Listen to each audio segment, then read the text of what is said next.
Hi, చేపల కూర తయారు చేసే విధానం. ఒక నిమ్మకాయ సైజు చింతపండు నీళ్ళు పోసి నానవేసుకోవాలి. 1 కిలో చేపలకు 2 స్పూన్ల కారం,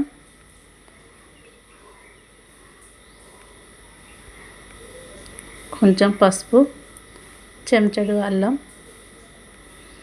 ధనియా పౌడర్, మెంతులు జీలకర్ర పొడి,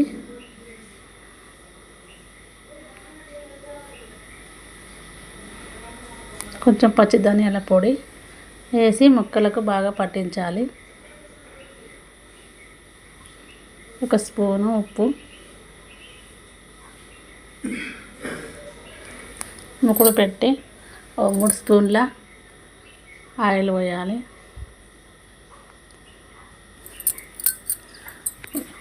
ఒక పెద్ద సైజు ఉల్లిగడ్డ,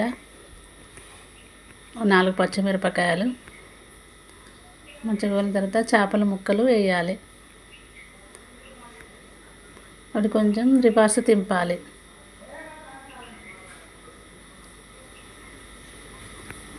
చేపలు గోలిన తర్వాత చింతపులుసు పోయాలి.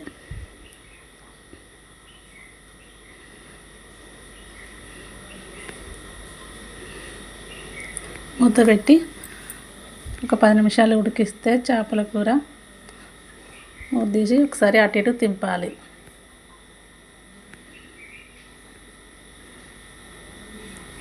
వేడి వేడి చేపల కూర రెడీ అయింది.